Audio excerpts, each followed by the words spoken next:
अस्सलाम वालेकुम।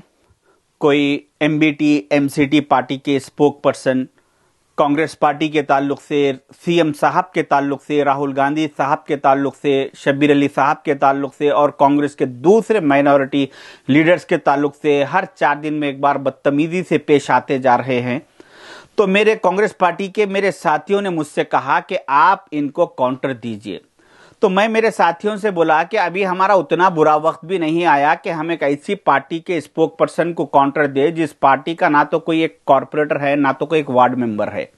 मगर उसके बावजूद भी मेरे साथियों के इसरार पर मैं सोचा कि ये मौसूफ की कुछ हकीकत, ये स्पोक पर्सन के कुछ हकीकत आवाम के सामने रखूं।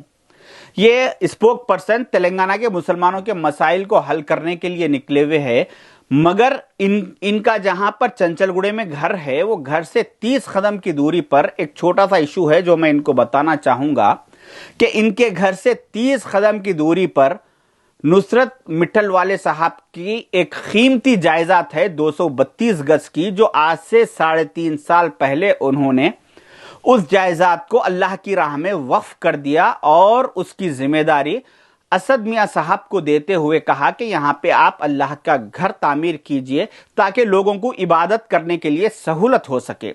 तो जब असद मियां साहब वहां पे अल्लाह के घर की तामीर के लिए पहुंचे, काम शुरू कराने लगे, तो वहां पे कुछ लोग आकर काम रुकवा दिए और बोले कि इस इलाके में चाहे अल्लाह का घर बने या बंदों का घर बने, जब तक के मामूल नहीं दिया जाएगा उस वक्त तक घर नहीं बनाने की इजाजत नहीं दी जाएगी। तो मैं ये स्पोक पर्सन को कहना चाहूंगा कि आपके घर के सराउंडिंग के पहले इश्यूज को मुसलमानों के खत्म कीजिए, उसके बाद आप दूसरे मसाइल बराबर देखिए। दूसरी अहम बात कि जब कभी भी तेलंगाना में कोई झगड़ा फसाद होता है तो ये मौसूफ इमीडिएट एक गाड़ी में बैठ के अपनी गाड़ी स्टार्ट करके एक वीडियो बना देते कि बोलते कि मैं फलाने जगह पे झगड़ा हो गया, मुसलमानों पे जुल्म हो रहा, मैं जा रहा हूं फलां फलां, जाके मैं आपको वहां के देख के लाइव वीडियो मैं आपको बताऊंगा बोल के ये वीडियो उन्होंने अपने सोशल मीडिया पे अपलोड कर देते। एक कॉमन सेंस की बात है कि जहां पर भी झगड़ा होता है तो वहां पे पुलिस डिपार्टमेंट किसी बाहर के लोगों को आने नहीं देते। तो ये मौसूफ प्लानिंग के तहत पुलिस को इत्तला दे के वहां पे पहुंचते, जिसके बाद पुलिस वाले इनको रुका के वहां से इनकी गाड़ी पलटा के इनको घर वापस भिजा देते। तो फिर ये घर आके बैठ के फिर एक वीडियो बना देते कि देखो मुसलमानों, मैं कौम के लिए कुर्बान होने गया था मगर मेरे को जालिम पुलिस फलां पुलिस अलां पुलिस मेरे को जाने नहीं दी, मेरे को वापस भेज दी। तो इनका काम, ये एक्टिंग में गुल्लू दादा से भी ज्यादा बेहतरीन एक्टिंग कर लेते। इनका काम वीडियो बनाने की हद तक ही है, इससे आगे इनका काम नहीं होता। कांग्रेस के दूसरे माइनॉरिटी लीडर्स बराबर अपना हर जिम्मेदारी निभा रहे हैं। जिस तरह से संगारेड्डी के मदरसे पे हमला हुआ तो कांग्रेस के सारे माइनॉरिटी चेयरमैन एक डेलीगेशन की तरह जाके डीजी साहब को, कमिश्नर साहब को, सबको एक रिप्रेजेंटेशन देके उन जालिमों के खिलाफ सख्त कार्रवाई करके उन लोगों को जेल भिजवाने का काम किया।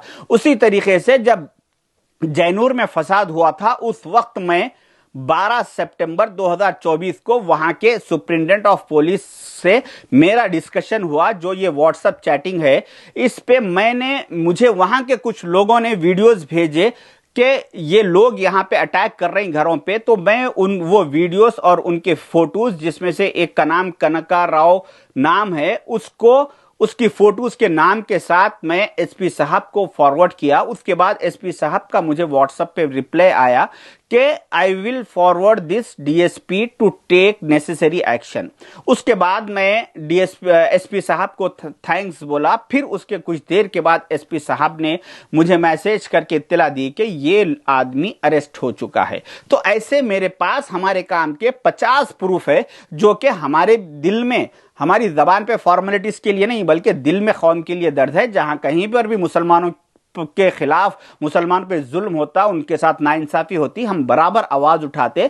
तो मेरा बोलने का मतलब यह है कि मेरे पास ऐसे 50 प्रूफ है, मगर मैं आज तक कभी किसी को बताया नहीं और बताऊंगा भी नहीं। एक ये मजबूरन मैं जैसो आवाम को बताने के लिए ये मेरी व्हाट्सएप चैटिंग में सोशल मीडिया पे डाला हूं, ताकि नेक्स्ट अगर मैं ऐसी डालते रहा तो दूसरे वक्त में दूसरे बड़े ऑफिसर्स मेरे से व्हाट्सएप चैटिंग करने के लिए हिचकिचाते, वो आगे पीछे होते, वो एहतियात करते। इस वजह से मुझे हीरो काम से मतलब है, हीरो बनने का मुझे शौक नहीं है, फेमस होने का, मुसलमानों की लाशों पर, मुसलमानों के इश्यू को बिगाड़ के हीरो बनने का या फेमस होने का शौक नहीं है, जैसा दूसरे लोगों को शौक है।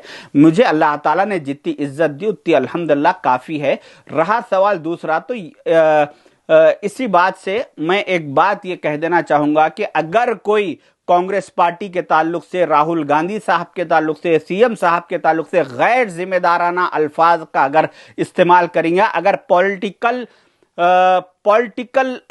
अगर कुछ इख्तिलाफ है, बोलना है वो अलग चीज है, मगर बदतमीजी से अगर पेश आएगा तो मैं ऐसे लोगों की डेट ऑफ बर्थ से डेट ऑफ टिल डेट तक की हिस्ट्री निकाल के आवाम के सामने रख दूंगा। शुक्रिया, अल्लाह हाफिज।